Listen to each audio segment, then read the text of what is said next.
আসসালামু আলাইকুম তোমাদের সবাইকে সিস্টেম একাডেমিক কেয়ারের আরেকটা ক্লাসে তোমাদের সবাইকে স্বাগতম। আজকে আমরা দেখব হচ্ছে ষষ্ঠ শ্রেণী গণিত অধ্যায় 7 দৈর্ঘ্য মাপের 5 নম্বর অঙ্কটা। 5 নম্বর অঙ্কটা কি বলছে আমাদের, নিচের কোন লাইনটি বড় অনুমান করো। এবার ক ও খ লাইন দুটি সেন্টিমিটারে মেপে তোমার অনুমান যাচাই করো। আচ্ছা, তো আমরা হচ্ছে লাইন দুইটা ফার্স্টে সেন্টিমিটারে মাপছিলাম। এখন এখানে এই যে লাইন দুইটা ছোট্ট করে আঁকা আছে, কেন ছোট করে আঁকা আছে কারণ দেখি চলো। এই লাইনটা তোমার মূলত ছিল হচ্ছে এই যে 2.9 সেন্টিমিটার পর্যন্ত, ঠিক আছে। তাহলে ক নাম্বার লাইনটা ছিল হচ্ছে 2.9 সেন্টিমিটার। এখন এত ছোটভাবে লিখলে তোমরা তো হচ্ছে দেখতে পারতা না, এর জন্য আমি একটু বড় করে রাখলাম একে। এখানে এই যে দেখো দুইটা আমি ভাগ করছি, এটা হচ্ছে 1 সেন্টিমিটার, এটা হচ্ছে আরেকটা, এই 1 আর 1 মিলে হচ্ছে 2 সেন্টিমিটার, আর এই অবশিষ্ট অংশটুকু হচ্ছে কি বাকি 9, ঠিক আছে। তাহলে হলো কত, 2.9 সেন্টিমিটার, ঠিক আছে। তাহলে আমরা ক নাম্বার লাইনটা কত পেলাম, তাহলে লিখি ক নাম্বার লাইনটি হলো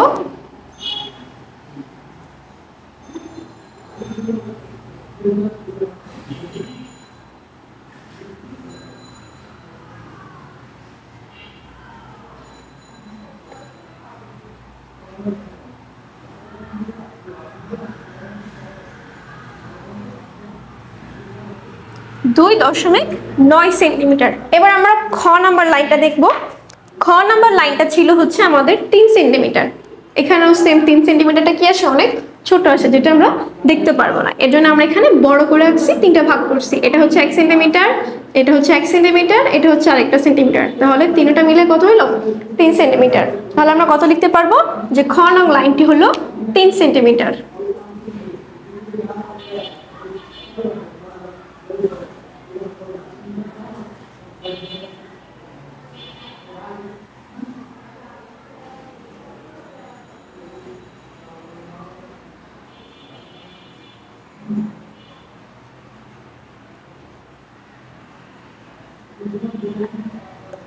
আচ্ছা, এখন কি করতে হবে আমাদের, অনুমান যাচাই করতে হবে। কিভাবে বলো তো, এটা দেখো আমরা কত পাইছি 2.9 সেন্টিমিটার, আর এর পরের স্কেল থেকে শুধু 1 সেন্টিমিটার একটু বেশি, হালকা একটু তফাৎ আছে দুটোর মধ্যে, এর জন্য আমরা কি ধরছি 3 সেন্টিমিটার। তাহলে আমাদেরকে কি বলতে হবে, যে নিচের কোন লাইনটি বড়, তাহলে কি হবে খ লাইনটি বড়।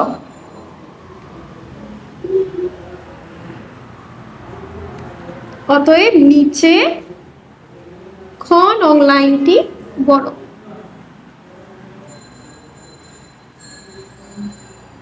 লাইনটি বড় কারণ এটা কি, এটা হচ্ছে 3 সেন্টিমিটার, ঠিক আছে। এটাই হচ্ছে উত্তর। তাহলে আমরা বোঝার সুবিধার্থে প্রথমে ছোট করে আঁকছি, ঠিক আছে, কারণ 2.9 হচ্ছে তোমরা দেখতে পারতো না, এর জন্য আমরা একটা বড় স্কেলে দেখালাম। এটা ছিল কত 1 সেন্টিমিটার, 1 সেন্টিমিটার, 2 সেন্টিমিটার, আর এটা হচ্ছে অবশিষ্ট 9টা, ঠিক আছে। 9 আর কি মিলিমিটার, সেখান থেকে হচ্ছে পরবর্তীতে আমরা আরেকটা ঘর গেলে আরেকটা সেন্টিমিটার হবে। সেম প্রসেসে এটাও হচ্ছে কি ছিল, 1 সেন্টিমিটার, এটা 2 সেন্টিমিটার, এটা 3 সেন্টিমিটার, ঠিক আছে। তাহলে ক নাম্বার লাইনটি হচ্ছে কত 2.9 সেন্টিমিটার, খ নং লাইনটি হলো 3 সেন্টিমিটার। তাহলে আমরা তুলনা করে কি দেখতে পারি, যে খ নং লাইনটি কি হবে, বড় হবে। ঠিক আছে, তোমাদের সবাইকে আজকে এই পর্যন্ত, সবাইকে আসসালামু আলাইকুম।